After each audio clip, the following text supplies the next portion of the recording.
Do this the first Thursday of the month, but this month I had something going on. I honestly don't remember what at this point, but there was something going on. So let me get this adjusted for you guys. Here we go. Now you can see me a little bit better. So I decided to do it this week instead.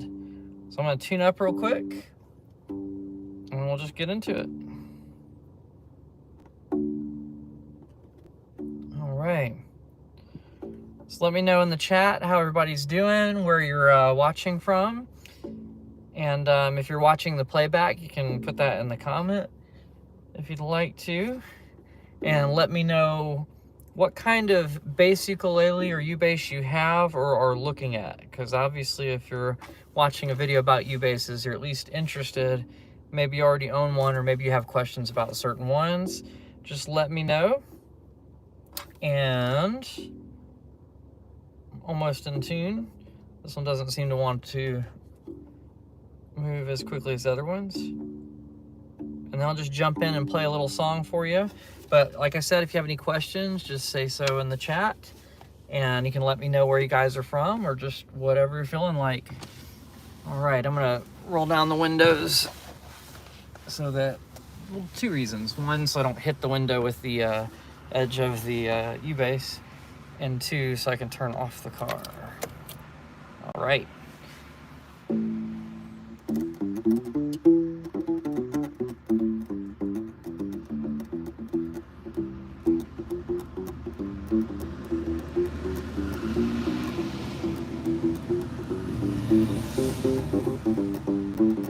All right, I think the road noise is gonna be too loud, so I'll probably roll this one up a little bit.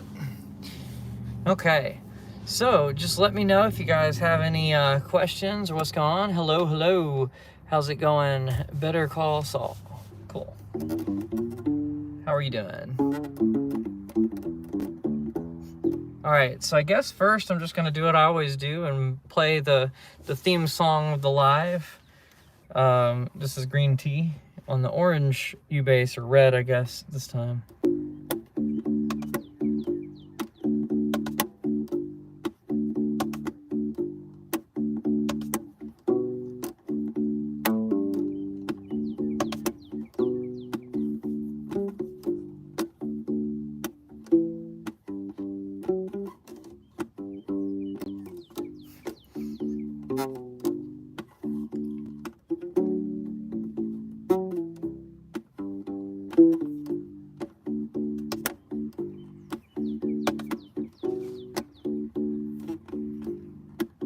Sorry, there's something distracting me. I think there's a bug flying around the car.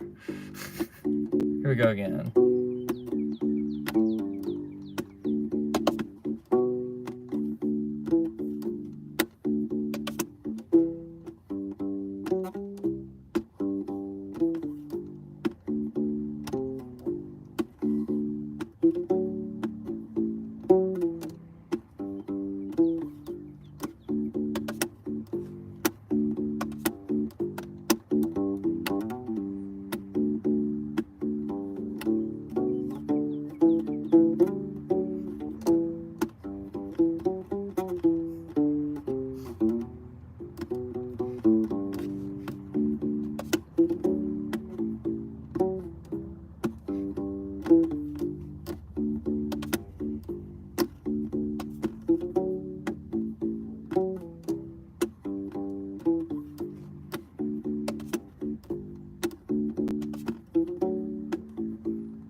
Right, so I think I saw some questions come in, or at least one question. And let's see, how many instruments do you play, and what are these instruments? So bass-wise, I play electric bass, upright bass, and bass ukulele. Sometimes I'll play a fretless bass, but kind of rarely. And the electric basses, I have a 4-string, a 5-string, and a 6-string. So to answer that question on the basses, then with guitar, I play an electric guitar and acoustic guitar, but it's basically the same thing. I play ukulele as well. So let's see, where are we at? All the basses, guitar, ukulele, piano, and then a little bit of drums. And then I've dabbled with other things. So in middle school, I played trumpet in band. And then I play a little tiny bit of harmonica, just kind of dabble with it more or less. And a little bit of drums as well. I actually taught beginner drums for a while, but I don't really like play them out professionally or anything. So what is that, like 7 if you count all the basses as one instrument, maybe? Something like that. So that's a great question though. But yeah, I play several instruments, and I think all of them kind of help to inform my playing on other instruments. So for instance, if I'm playing bass, it's good to know how to play drums so that you know how to lock in with the drummer, because you can kind of tell what they're going to do based on something that they play. And then as far as guitar playing, you know, it's like if you're trying to figure out the chords on a bass, if you know how to play guitar and you're playing along with the guitar player, you can sort of tell what chord they're about to get to before they get there. It gives you a visual advantage instead of just having to listen by ear all the time and, you know, getting to the note late or completely guessing where they're going to go, instead of just having a little bit of a visual aid as well if you're just jamming with somebody. So that's a lot of the instruments I play. And then piano is kind of cool because you can play the bass line with the left hand and the chords and the melody with the right hand. So it's just kind of like you can see everything laid out in front of you in kind of a way that that these instruments are a little harder to do that on. Although you can, you know, obviously with tapping and with what I was just doing with that green tea song, where I'm playing the melody on one string and keeping the bass line on other strings.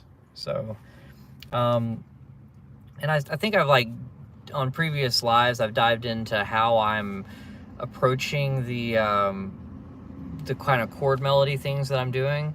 But what if I were to just kind of like make one up on the spot? I'm just gonna kind of give you an idea of what I'm doing. The key of G is a really easy key to do this in, so that's why I use G a lot. D isn't too bad either, because basically any of the ones where you can use the open strings to your advantage, it kind of helps. And with the key of D, you have a D in that key, you have a G in that key, you have an A in that key, and you have an E in that key. So technically you can use all the open strings while you're playing. And let's see, is G the same way? In G you have a G, you have an A, you have a D, okay, and then you have an E. Yeah, so those two keys are really good for kind of making things up, because you have a lot of different chords that you can play the root note of while you're playing a melody. So maybe I'll do one in E just to give you, because E is another one where you have everything but the G. Let me think for a second. Yeah, so let's do one in the key of E major.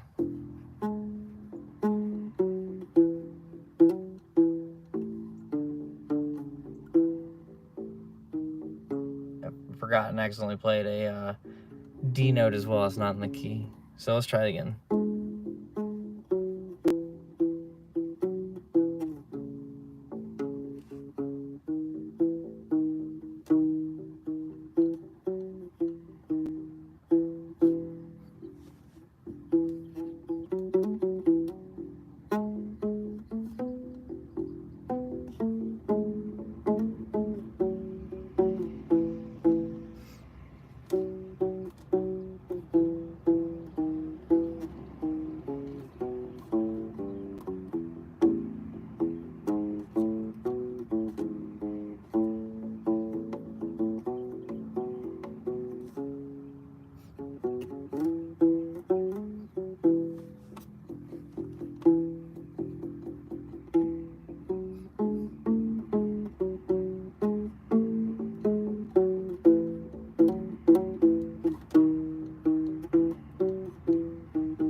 Okay, so basically what I'm doing is I'm using the notes of E major and I'm playing them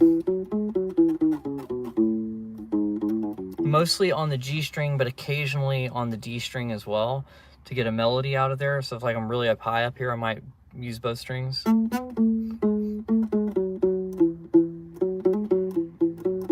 then I'm also playing the open E string kind of like a drone, so my thumb is kind of playing that string. It's kind of hard to see because my hand ended up off of the screen, but basically my thumb is hitting the open strings, right? And then my pointer finger and middle finger are plucking the melody notes.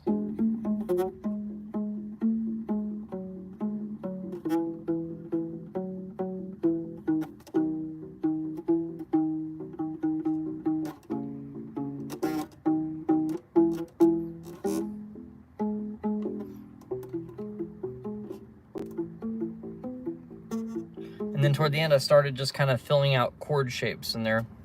And the chords I was mostly outlining were an E major chord, an A major chord, which is a 4 chord in the key of E, and then I was using the 7th fret on the E string to kind of emulate the at least the root note of the B chord, and then I was playing melody notes that were in the chord on the G string.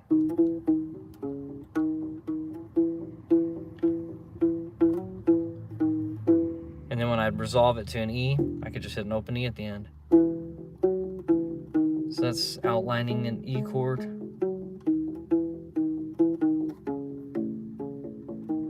Now I'm outlining an A chord. Then with the B chord, I'm having to use a finger on this hand to get the B note. Back to E.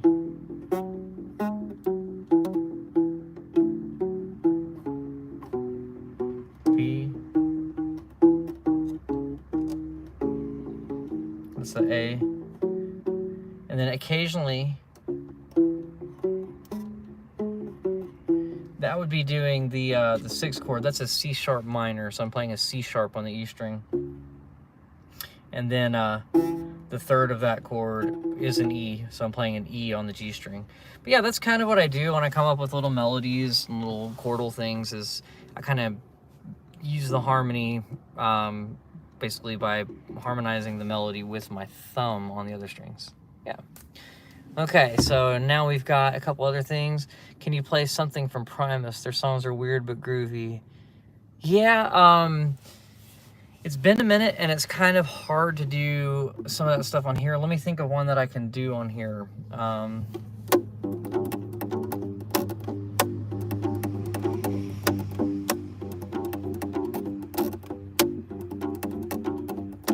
Down in southmost Sicily lived a family too proud to be poor. The year that the fever took farther away, they haste towards American shores. I don't remember all the words, but that riff is pretty cool. So he's kind of like, yeah, so he's kind of going. So he's kind of like hammering on from the open D string to the 3rd fret to the 5th fret, while keeping this kind of just down, up, down, up, down, up with the strumming. So he's going down, then hammering, and he's hitting the D string and the G string, and hammering onto the 3rd fret on the D string and the 5th fret on the D string. So he's kind of doing that. But at first, he's slapping the G on the E string. So once again, this kind of goes with what I was saying about coming up with little like melody lines and chords and stuff. He's doing this in like the key of G minor. It's hard to get it cleanly on the U bass. Well, really on any bass, but especially on the U bass.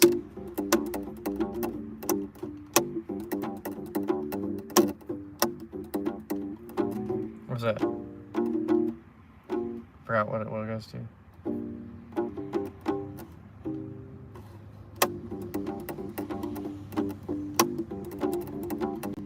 That's kind of a good one to just kind of play a little bit of. I don't remember the whole song, but I remember that. And then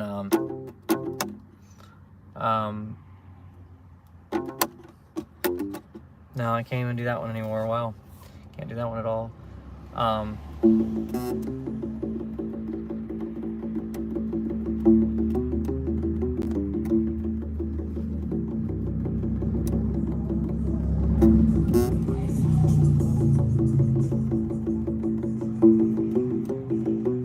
Do you know that one? I'm trying to remember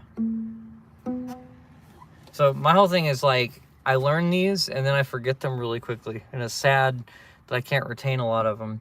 But I have a student that likes learning a lot of these. So, so I've gone through a lot of them, but for whatever reason, my brain just doesn't retain them. So it's sad that it doesn't. I can't do it in the right key. But Primus does a lot of stuff with tapping. And when they tap, or when Les Claypool rather taps, he's doing a lot of things with tritones. So a tritone is like if you're playing the 12th fret on the A string, then you'd play the 13th fret on the D string. So it's really dissonant. And it kind of like, you can hear it in like the South Park theme and everything.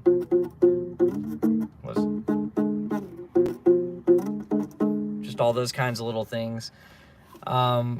But yeah, it's kind of hard to approach Primus songs on here. It's not that I can't do it, it's that I'd have to work on it a lot to get them really good. So there are certain ones that are really, you'd have to alter them because they go past the frets here. So I can't do a lot of the tapping stuff because it would be up here and I just don't have that range. So I'd have to alter it. But there are other ones.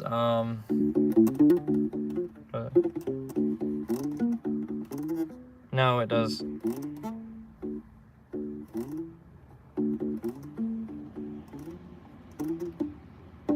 I guess if I used a harmonic.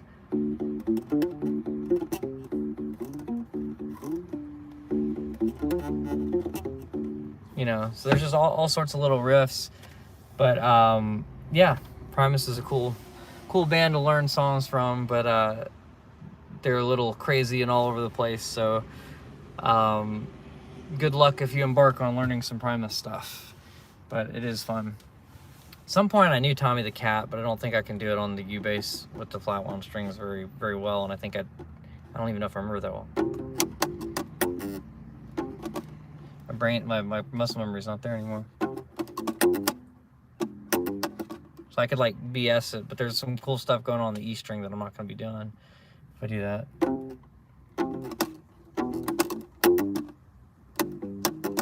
I'm trying to remember. There's some little like chromatic thing that happens on the E string, and I can't quite remember what it is now off the top of my head. But yeah, it's a great request. All right, so Stealing Happy Hour says nobody talking about swallowing bass strings this month, so that's good. I'm trying to remember the context of that. It had to do with like spaghetti or something. I can't remember. Okay, Linda says, hi, Steven. Is there a set daytime for your live presentations? Usually I try to do the first Thursday of the month, unless I have a conflict on the first Thursday of the month. I'll do those a lot of times. And it'll be the first Thursday at 7 p.m. Eastern, but a lot of times it ends up being the second one of the month, just because Thursdays can kind of be all over the place. But yes, there's usually a attempted set time to do the first Thursday of each month, and sometimes it ends up being the second one. I could do better about telling you guys when I miss the first one and kind of be in advance, especially on Patreon. I should let you guys know. But today I just, you know, I had the idea, well, I do want to do this, and I almost got over here in time to start at 7. But in case you're wondering why I do the car sessions, anybody, it's because my internet at my house is really strange. And so the car sessions come out better visually. It's not always the audio is better or anything, but it's just like painful to watch the live playbacks that I do at my house. So yeah, it kind of works a little bit there.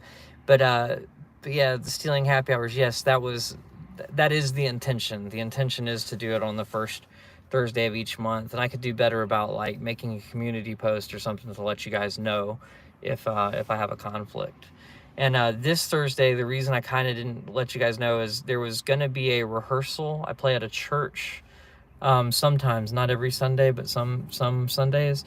And there are 2 churches that I play at, and one of them, they rehearse on Thursdays. But this week they have Vacation Bible School, and they let me know that last night.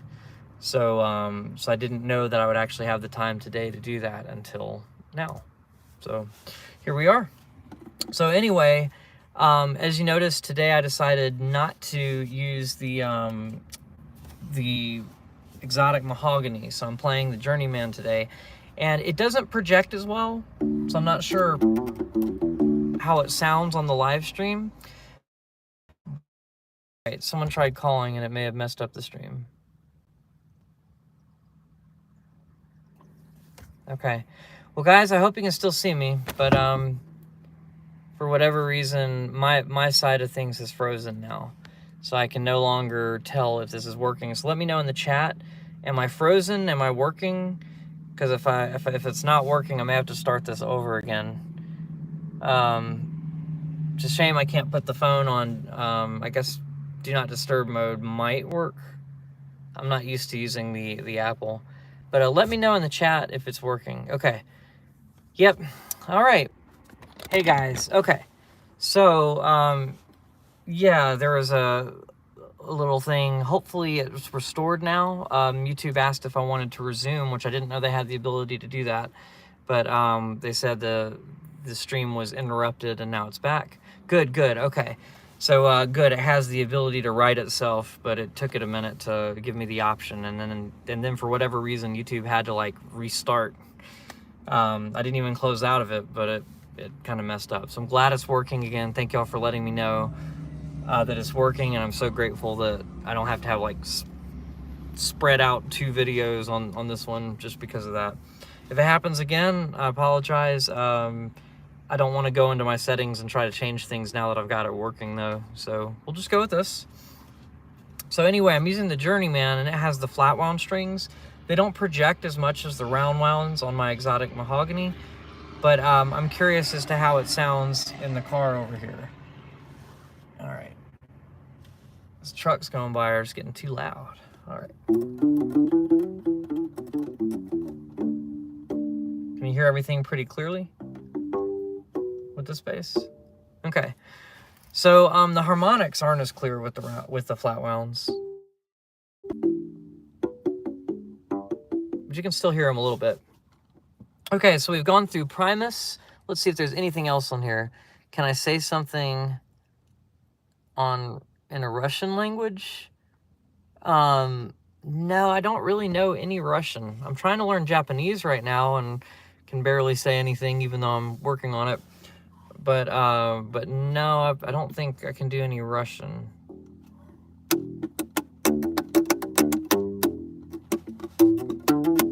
I might just do a little bit of slapping just to kind of do something just a little funkier or something. So when I play in the wedding bands, we do a lot of songs that I get to do a little bit of slap bass on, and most of them, just being real, are in E minor. So I can use that open E string a lot.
my attempt to do a little bit of slap on here.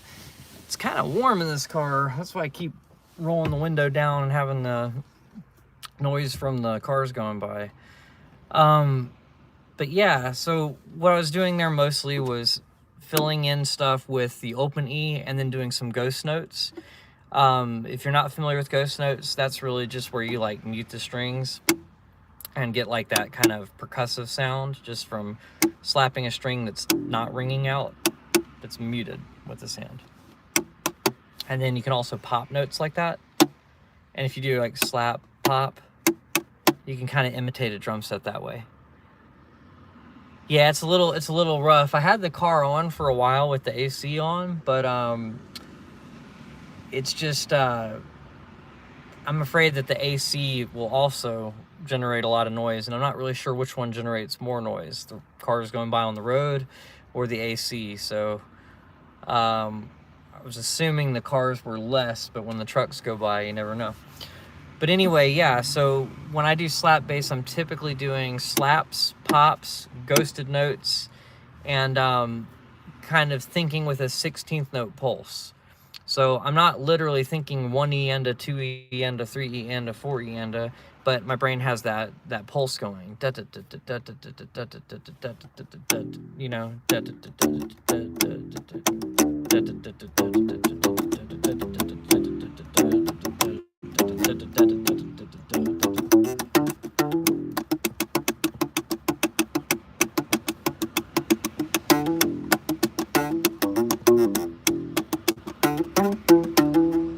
So that's kind of what's going on. And same thing when I'm playing like a funky riff where I'm just plucking too, right? Having like a 16th note pulse kind of helps.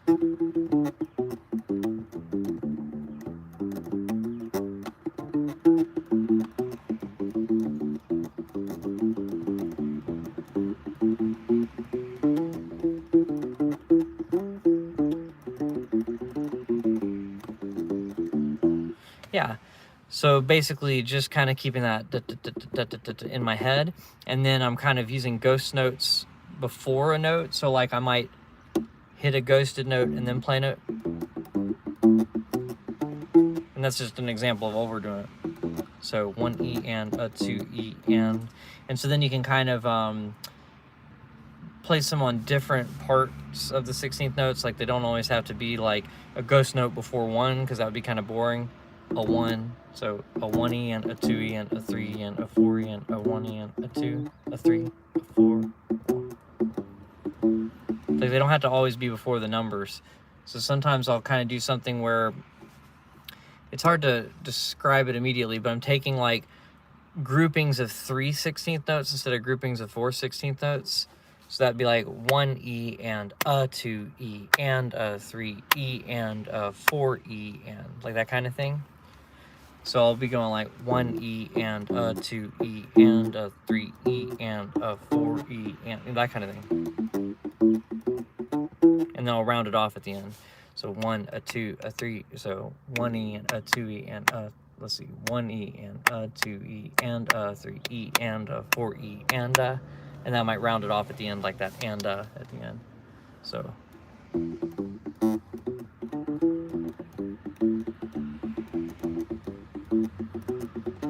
So sometimes be like a ghosted note, then a note.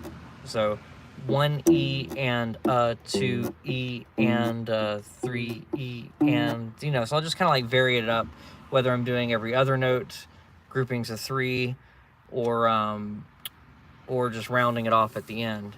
So sometimes I'll do 2 ghost notes in a row to kind of help with that. Or 2 plucked notes instead.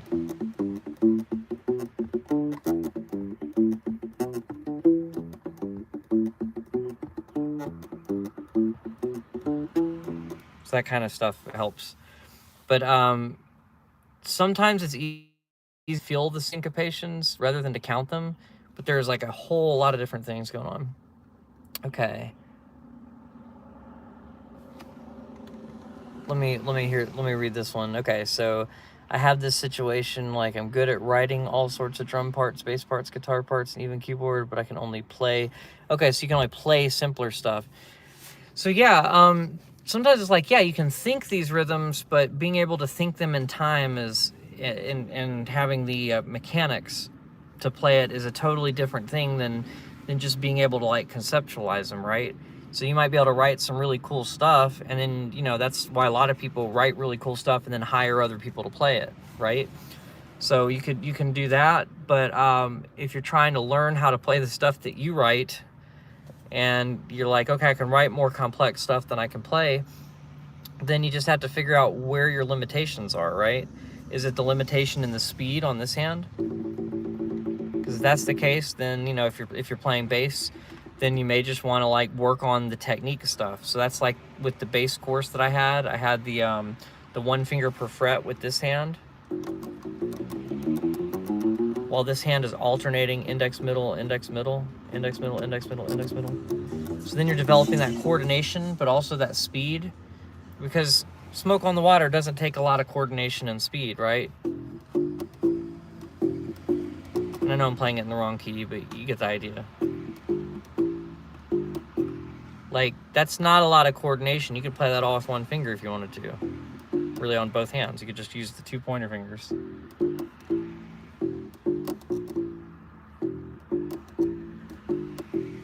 Okay. But some of these other things that I'm playing and some of the other things that you may be writing may require you to be able to like play a good bit faster and be able to string skip and do all this, that, and the other. So you kind of just have to work your way up and just accept being a beginner, accept that like where you're at, and go, okay, what does a beginner do to get to an intermediate place? Okay, well, they do a lot of drills, a lot of scales, a lot of things of that nature, or they learn songs that kind of do the same thing. So some people get really bored if they just sit there and go, okay, I'm gonna do C major over and over again. But they might enjoy playing songs that use the major scale. This is a terrible example, but Joy to the World. That doesn't necessarily make it more fun, is my point. But, you know, just knowing that you're doing the notes of a scale. And then that helps with the left hand. Okay, so we got to know scales. We got to do this like 1 finger per fret kind of thing. And then with the right hand, it's being able to use your pointer and your middle finger and being able to alternate comfortably between them. Doing some sort of exercise like that. And at first, you're going to be practicing it super slowly. You're going to be going like bump, bump, 1 finger per fret with this hand, and then you're going to be going index, middle with the other hand. And a lot of times, I'll do that as a warm-up even now when I'm playing. Like, I'll just go through that slowly just to make sure that every finger is getting a little bit of a workout before I try to play a quick song. And then, of course, you just learn songs of varying levels of difficulty. So right now you're learning stuff like Smoke on the Water. You might want to challenge yourself to something that uses more strings and more notes from a scale. But you can also really just, I don't know, look for kind of simple bass lines. There are a lot of them on this channel. I think I have a beginner's playlist where I've lumped a lot of that stuff into one category. And not to say that every last bit of it is super beginner, but yeah. Okay, let's see what Stealing Happy Hour says. Good advice. I feel like a beginner. Played electric bass a good bit 20 years ago, but almost feel like starting over with the U-bass. It is a little bit different. I feel like the main thing that's different with the U-bass is with the right hand. If you're playing on the polyurethane strings, which I'm not sure if you have the polyurethane or if you have the metal strings, but the polyurethane strings have such a low tension that it's easy for our fingers to kind of like stick on them where they wouldn't stick on the electric bass. And the other thing is, like, you're used to plucking a lot harder. Okay, you have the flat wounds like these, okay. But if you did have the polyurethane, it's kind of hard to get used to. The flat wound, the only real difference there I can think of off the top of my head is if you're used to anchoring your thumb on a pickup on the electric bass, you might be a little bit like, where do I anchor my hand? You know, with the U-bass, there's, you know, if you don't add a thumb rest or something, you have to come up with some ideas there. And I generally do the floating thumb technique where I literally let it float, or I lean it against the body of the bass when I'm playing the E string, But a lot of times with any of the other strings, I use it to mute the E string, and then I'll just play the other strings. So it's not quite the floating thumb technique, because the floating thumb would like, you'd mute as you go down. But I just don't feel like that's necessary with the U-bass. But there's that. Okay, you have a thumb rest. So you feel like you're starting over entirely, or are there just little bits and are there just little things about it?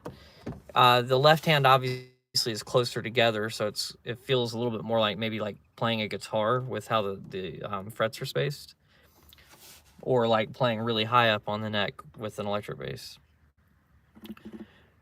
But yeah, it could just be that if you haven't played in a long time, it's just things change and you got to kind of like, you know, work on it again and everything, and it just feels different. But one thing also is different is just figuring out a good way to hold the U-bass. That's kind of like a different thing that makes it a little bit harder. Okay, I'm gonna read a little bit more. Let's see. It's taking a bit of getting used to just with the size. Yeah, so it being smaller does make a difference. Like right now I'm trying to come up with a good angle, really because of the car window. But you know, it is different, and you have to kind of like hold it up a different way, but it's generally similar, but yeah, it's a little bit different. But let's see. But basically, just with whatever you're doing, just approaching it from a mechanical standpoint a little bit and getting used to like, okay, 1 finger per fret is the first thing, kind of doing that whole grid thing. On electric bass, the frets are wide enough to where down low, you may not do 1 finger per fret. You might do 1, 2, and then use these fingers together on the 3rd fret. But that doesn't really make sense on the U-bass because of how close the frets are together. So I rarely do that unless it's like I got used to playing something on the electric bass or the upright bass that I'm adjusting. And there were certain songs where, because of how close the frets are together, I had to change the finger I was doing it with entirely. Like on the electric bass with Donna Lee, I was using these 2 fingers as one, if that makes sense. So it's like every position I was playing was like a 3-finger position. So now what I'm doing is kind of not using a lot of pinky, but doing the...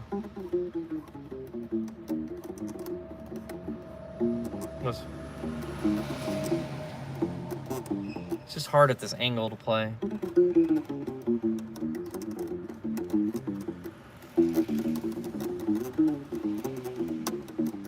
So all that stuff, it's like I'm having to get used to doing it with my ring finger instead of my pinky, because it just won't fit within the fret. And so every now and then, stuff that was like already muscle memory, you have to kind of undo the muscle memory and relearn it if you knew it on an instrument where you could get away with using 2 fingers as one to kind of help push down a little bit easier. So that's something that takes some getting used to as well. And I know I don't really cover things like that in the U-bass course, but maybe it'd be cool to have a video of coming to U-bass from electric bass. That might be a good one, or coming to U-bass from upright bass. So I feel like I've made one of those at some point, but maybe I'm wrong. I may have just mentioned it in another video, but it is different approaching it. It's very similar. There are a lot of things that do parallel exactly, but sometimes there are some things that don't. And polyurethane strings make it a lot different. But then also, like, I use upright technique sometimes on electric, as far as using those 2 fingers together, as far as kind of like thinking in like the position just being the 1st through the 3rd fret, going like that, and then using these 2 fingers for that. I do that on the electric bass too, just because playing 1 finger per fret would kind of wear you out. Not everybody, but for me, my hands aren't like gigantic, you know? So it's kind of like you're stretching and pushing, and if you're playing a really repetitive riff over there, it just doesn't really lend itself to it.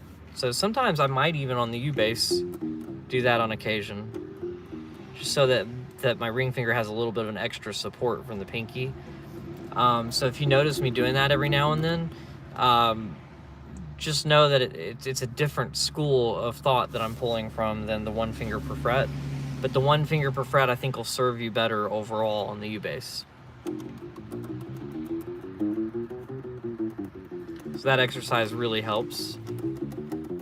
and getting that coordination with this hand, sorry, the plucking hand alternating is just something that's it's very valuable if you're playing, because then when you're playing like funky stuff, you're used to using both fingers.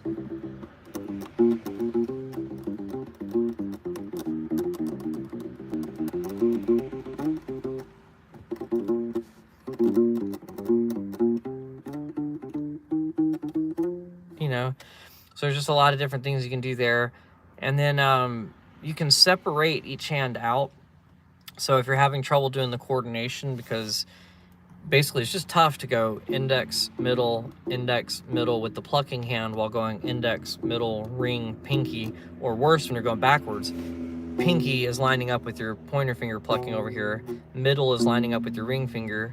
Now your pointer and your middle are lining up, and now your middle and your pointer are lining up. So that's kind of hard to get used to as well. So that exercise just kind of lends itself to different combinations. And then you can take it a step further, which I don't think I did in the course, but basically you can play these notes in a different order. So here's an interesting example. Sometimes I'll do pointer to pinky to middle to ring. And then when I go backwards, I'll go pinky, pointer, ring, middle. Whoops. But you get the idea, and I'll still do that thing where I move up a fret to come down sometimes.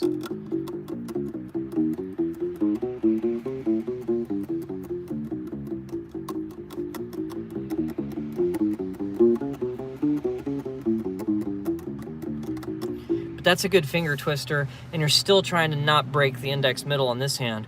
So then you're ending up with all these different combinations as you're going, and basically it just gives you more kind of variations. And so like the advantage to doing something like that is if you're trying to do something where your right hand is supposed to be alternating, but you're at like a performance. This isn't a practice session, right? This is a performance. You're playing in front of people, and your fingers get twisted around and you start playing it with the wrong finger, and then all of a sudden you're alternating middle to index. Well, if you've kind of done all these different variations and patterns and, you know, exceptions to the rules and whatnot, then it won't feel super duper awkward. It'll just feel a little awkward, and you'll be able to maintain the groove even though you're having to do it a different way, if that makes sense, until you get back to a point where you can write what you're doing without it affecting things. Okay, so what I did on this one, this is just an example of playing them out of order, but I'm going from pointer on the 1st fret to pinky on the 4th fret, jumping back to the middle finger on the 2nd fret, going to the ring finger on the 3rd. I just like that pattern kind of. So it's like I'm doing the same 4 notes that I was doing, just out of order. And so you can pick the order. Like really, they're called permutations. You can do all the different orders, right? So this is one permutation: index, middle, ring, pinky. Here's another one: index, ring, middle, pinky. Boom, bum, bum, bum. Do index, pinky, ring, middle. Bum, bum, bum, bum. Or you could do, you don't have to start with the index either, right? You could do middle, ring, index, pinky, which I don't think I've ever practiced that one. Let me try that one and see how that does. Whoop, that almost worked. And then what would the reverse of that be? And then what I'm doing is just sort of reversing the idea. So what would the reverse be instead of going? I guess it would be. Okay, well, I guess the other one I wasn't really doing the exact reverse of it. But that's the point. You can pick one on the way up and do a different one on the way down. You know, meaning when you're going from the E string down to the G string, and then when you're back the other way, then you can kind of choose a different permutation if you want to. But before you do any of that, I'd say master the 1, 2, 3, 4, just because there are a lot of passages and a lot of songs where you end up with the notes actually being in order. But when you do scales, your fingers do end up doing an interesting order between the strings, right? middle, pinky, index, middle, pinky, index, ring, pinky.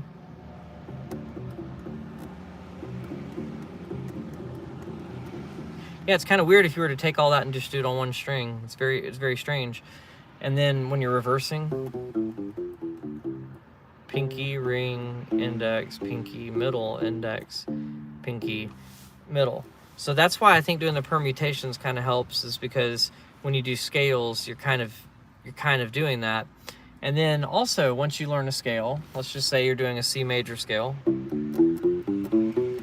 you can do something where you go up a third, back a second, up a third, back a second. It's kind of a good vocal warm-up too. Have you ever heard people do that with vocals?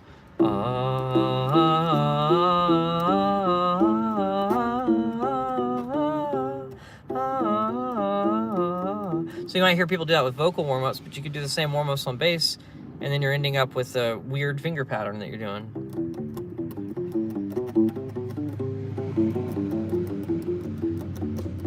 And once again, that one's starting on the first note of the scale, jumping up to the third note of the scale. It's like 1, 2, 3, that third note.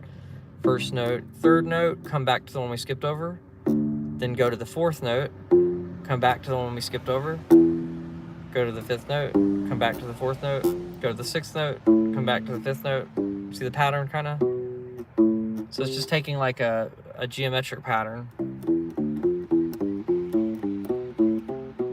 And I usually go one above the scale just because it just resolves better. It just kind of sounds better. You don't have to do that though. And on the way down, right? And then another thing that people do is they'll play up to the third note. So they'll go first note, second note, third note, then back to the first note. Then they'll go second, third, fourth, second, third, fourth, fifth, third. So there's just all these different things you can do within a scale, just as kind of an exercise kind of thing.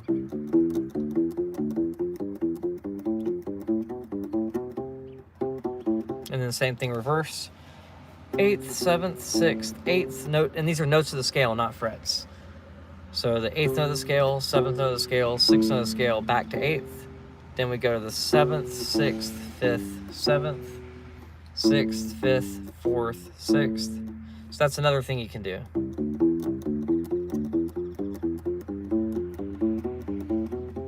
And then you can go backwards. That one feels like a finger twister still to me, so I could still benefit from practicing it a little bit more.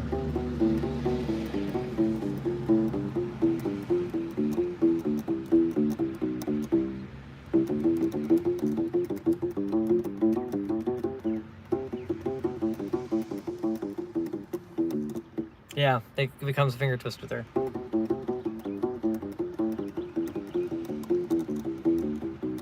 So notice that when I went back to it, I went a little bit slower because I noticed that my fingers were tripping over each other. Well, anytime your fingers trip over it, it's like the first time if you make a mistake, you might go, oh, okay, that wasn't because I can't do it. That was just one mistake. But if you're doing it 2 or 3 times and you mess up 2 or 3 times in a row, it's usually a sign that you should be practicing slower and your ego is getting in the way, telling you should practice faster. But honestly, with some of this stuff, to make sure you're doing it right, you may want to go uncomfortably slow. Like really like first note, second note, third note, first note, second note, third note, fourth note, back to the second note, just make sure I'm doing it right. You know, that kind of thing. Because then you have enough time to judge, not really judge is not a good word, but to make sure that you're doing each note right, that you're playing the exercise how you think you are and not just sort of winging it, you know?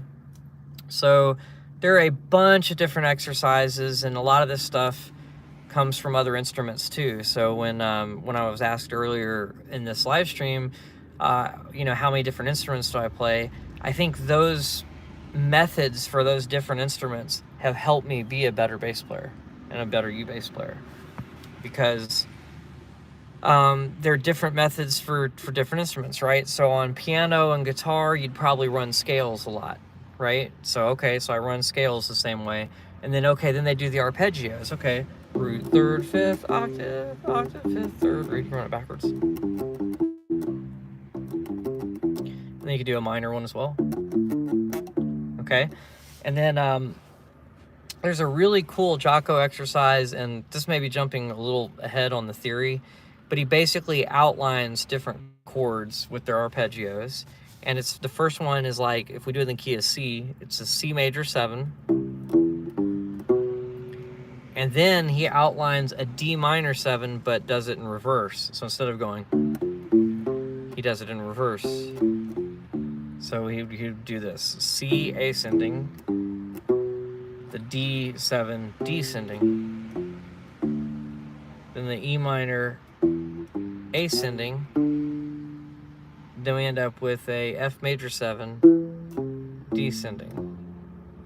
And if you're wondering how I'm getting these chords, that's another theory thing, right? So the chords in a C major scale, if you were to go from what is the C chord? The C chord's a C major chord. Root, third, fifth, make a major chord. Okay. There are videos about this on my channel. This theory goes a little bit more in depth. It'd be better just to find that Jocko exercise, because this is an exercise that I think I got from Jocko Pastorius in some instructional video where he was talking to somebody else. But I use this as a warm-up a lot.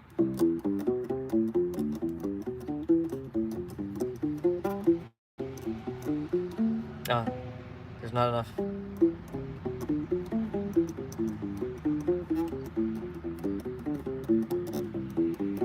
Yeah, so usually I do it on the electric bass for there are a few more frets, but there's still a way to play it. I just had to alter the version of those. So instead of going right, I could end up going like that, and then you run out if you're doing C major. You could do a different scale though. B major would work just barely. But anyway, I'm just outlining the 7th chords of a C major scale. So the notes end up being C, E, G, B, and then descending of a D minor, you end up with C, A, F, D. And you might notice that I got used to playing it this way with the finger patterns being a little different rather than... So recently I've been trying to use the patterns that I teach to make it more straightforward. So the major 7 pattern that all fits in the major scale, then the minor 7 pattern that all fits in my minor scale version. So that's a little harder for me to do as quickly because I actually have to think about it.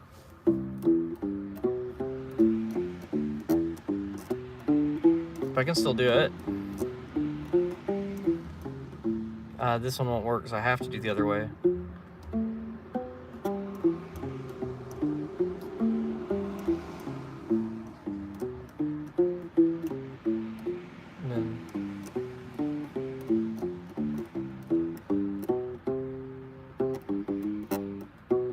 So now you get the idea. So that one's a little bit further ahead. You could just practice arpeggios, you know. Another thing you could do to kind of do this if you don't understand the theory behind it yet is basically do every other note. Wait for that truck to go by.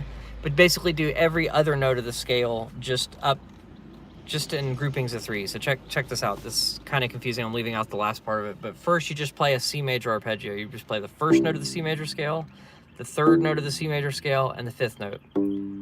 Then next we'll start on the 2nd note of the scale and do the same thing where we skip over one note of the scale. So 2nd note, skip over the 3rd note, play the 4th note of the scale, skip over the 5th note, play the 6th note of the scale. And then that would be your D minor arpeggio. So we got C major, D minor, then you got E minor after that, which would be the 3rd note of the C major scale, skip over the 4th, play the 5th note of the C major, and then skip over the 6th note, play the 7th note of the C major scale. So it's just groupings of 3, starting from the 1st note of the scale, then starting from the 2nd note of the scale, then starting from the 3rd note of the scale, then starting from the 4th note of the scale, and then after that you run out of pattern and you need to know what the 2nd octave of the scale looks like on the string.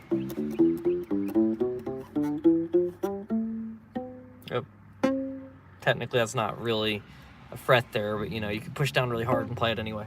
It'd be a little out of tune, but it still works. Okay, so if I kept going that way, a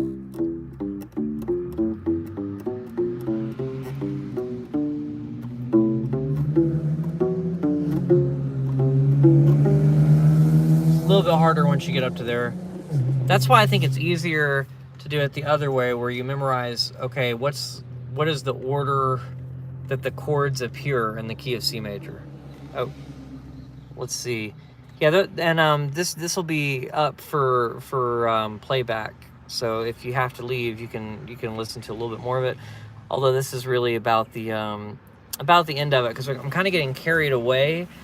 For beginners, I think it's like maybe you can follow what I'm saying, but maybe it's better to just stick to the stuff from the course for now. Get the idea of arpeggios, get the idea of scales, then know that you can derive other things from it, and you can make other exercises up out of those scales, and out of trying to make those scales a little bit more musical. So you can come up with your own little warm-up exercises once you know a scale. So like, check this out. You got a scale. Now you're like, I'm gonna play the notes just out of order entirely, but I gotta play every note at some point. So the cool thing about that is just like when you play them out of order, you're creating all sorts of little finger twister things, and then you can create your own, like, I'm gonna go 4 notes down the scale and then back up to the first note, or you know, four notes up the scale. So 1, 2, 3, 4. Then we go back to the first note. So 1, 2, 3, 4, 1.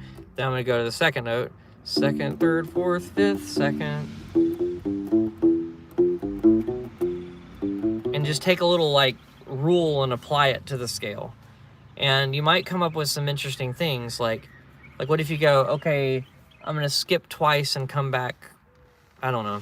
You know what I'm saying though, it's kind of like a function in math. You go, okay, how about I play the first note of the scale, then go up to the 4th note and then come back down, and then just do that.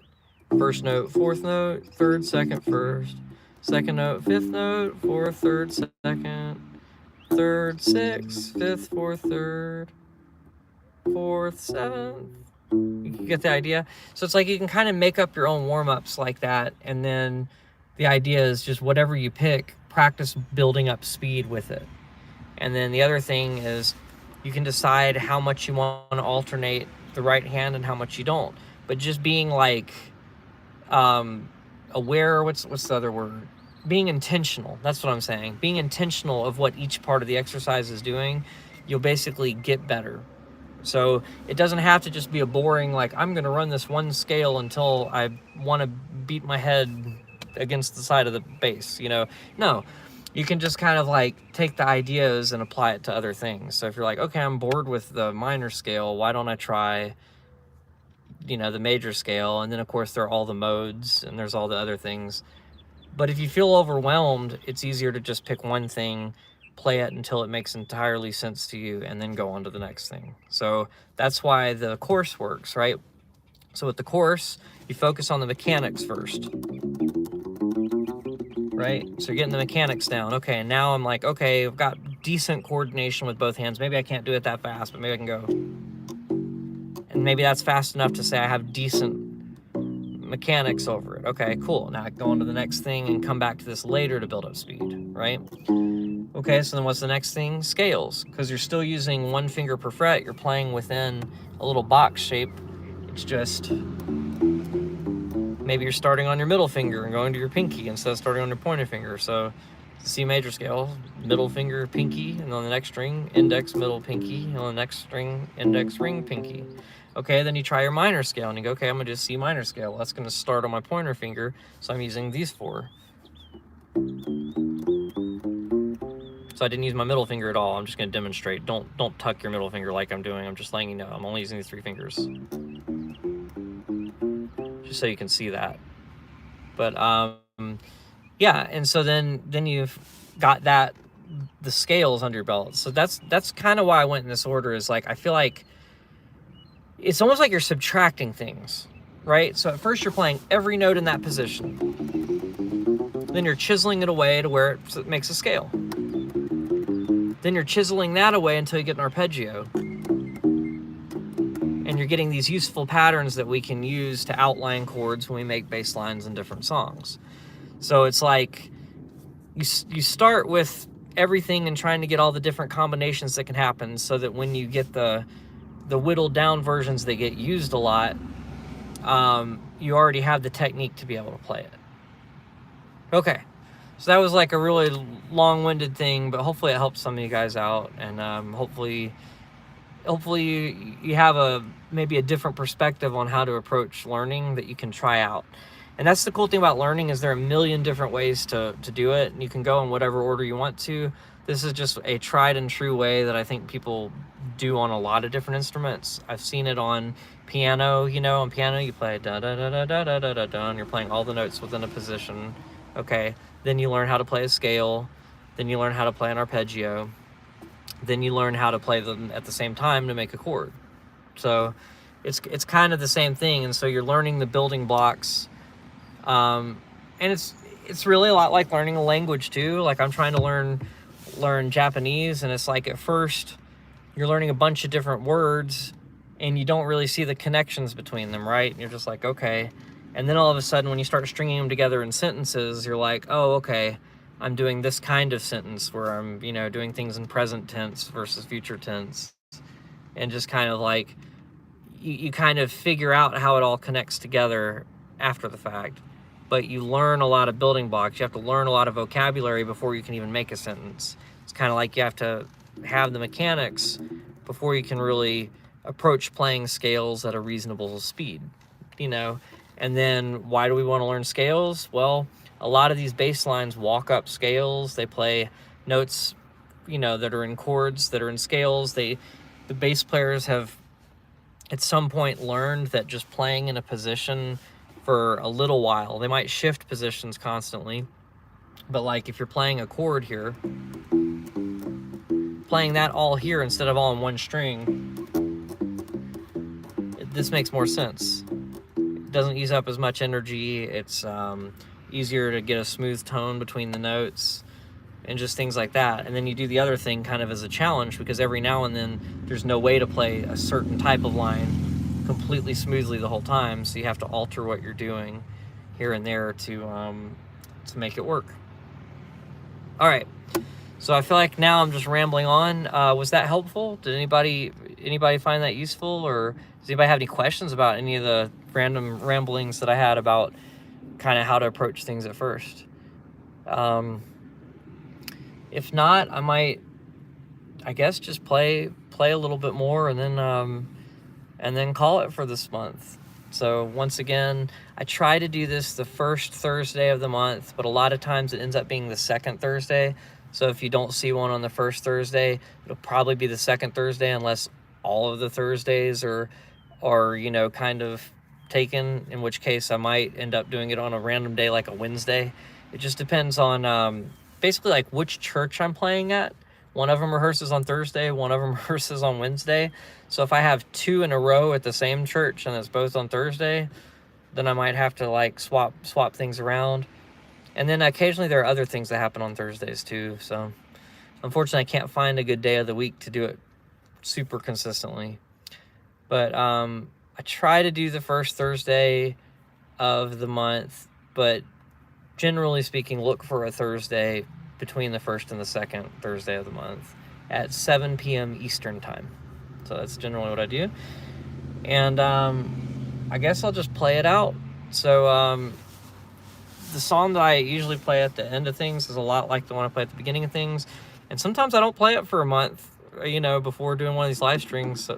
So sometimes they come out a little bit cleaner than other times. This one's called Going Camping.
right.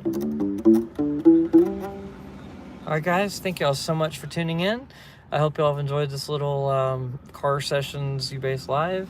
And I hope you have a great month. And if you have any questions, you can always leave them in the comments below here or on any video where if they're more relevant to that video. And if you like what you hear, you can always become a patron for those that aren't already patrons. A lot of times, I know I've been a little bit slower on releasing stuff for Patreon. I'm trying to do one a month, and I know I'm a tiny bit behind on that. But I have some cool Patreon requests coming. The next one that I'm working on is a Thundercat song, so I think that one's going to take a little bit of time. But there's actually a really good Scott's bass lessons video. The song's called "Them Changes," and basically it's two basses playing at the same time, and they're both 6-string basses. But at the end, he covers a way that you can do it on a 4-string. So I'm probably going to get ideas from that video and kind of put them into some sort of arrangement on Ubase. Maybe I'll figure out how to do a 2 Ubase thing. I haven't really figured out how I want to approach that one yet. But I'm trying to do one a month. I know I used to do one a week, and my YouTube channel, the banner still says a new video every Tuesday, and that hasn't been true since probably 2021 or 2022. I can't remember when I kind of fell off of the wagon on that. But yeah, my goal now is really just to do one video a month and one live stream a month. So if that sounds like something that you're interested in, and you want to become a patron, patreon.com/StephenCoxBass, just like the channel on here. And every new patron gets to make a Patreon request, so just one per patron. But yeah, there's several that, you know, they still can. There's some Patreon members that I have that have never made a request, and if